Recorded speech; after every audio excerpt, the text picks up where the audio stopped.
So this thing about talking about your crimes on a record, someone older around you should tell you that you might not know this because you're young, but they're definitely going to jail.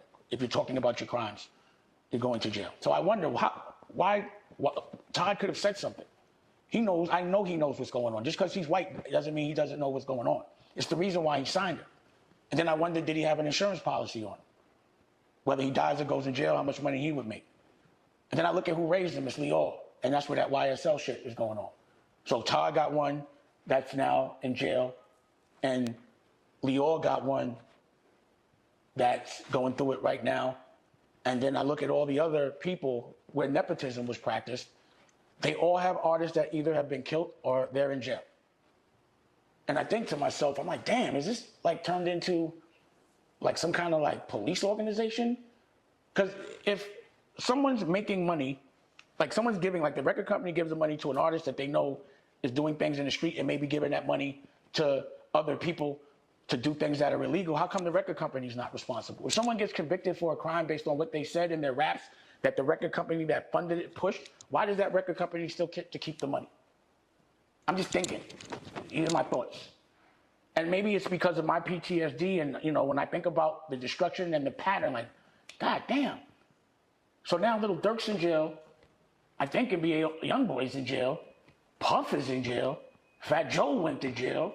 Ja Rule went to jail. Even Lauryn Hill went to jail.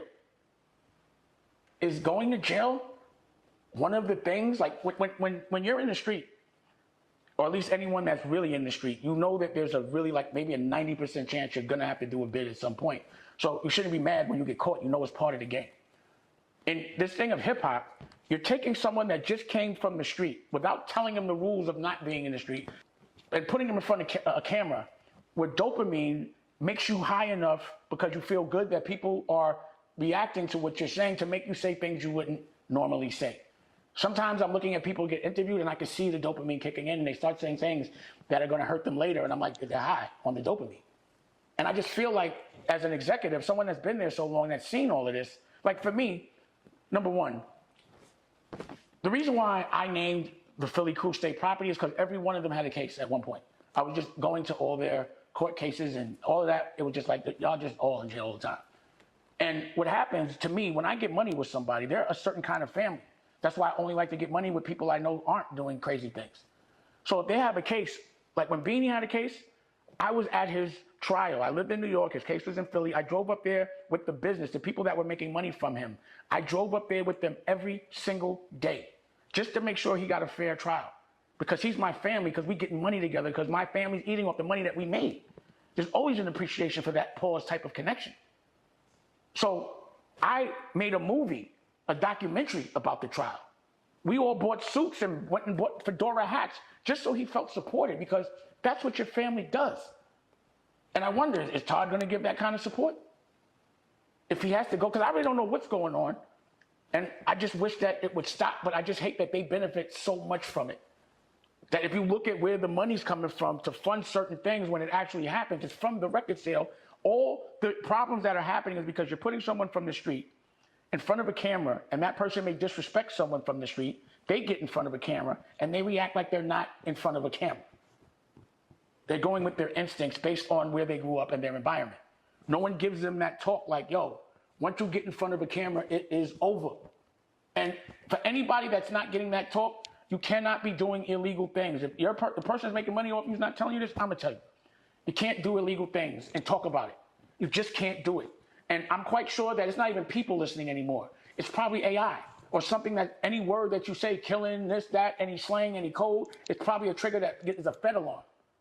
You can't get in front of people that are gonna ask you questions that you know are gonna incriminate you. And if they do ask you a question that you know could get you in trouble, in that moment, please ask them why.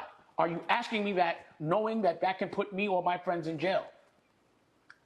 So when people do that, I don't think it's by accident. I think it's on purpose. And why wouldn't you, based on the environment right now? So again, I'm upset because I saw someone with potential get caught up again.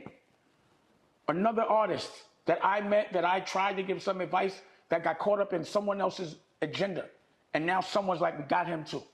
And more have to pause come with hopefully, you know, again, I just wish peace for everybody. And look who's in jail. Everybody. And if you're going to get into music business, are you going to have to say I might have to do a bid at some point, either because I did something in the street unconsciously, not knowing that you're listening and it's illegal, or because once I made some money, I didn't know that an accountant that's not from my culture could not pay my taxes, and you could go to jail for that type of shit? Is this just one big trap? And why are we listening to those people? And this is the reason why I've architected this life. Because I don't want to have to filter. I don't want to have to be mad. I don't want to have to figure people out. The only person I want to be worried about figuring out and arguing with is my girl. And worried about my children and my family. And she challenges me every day.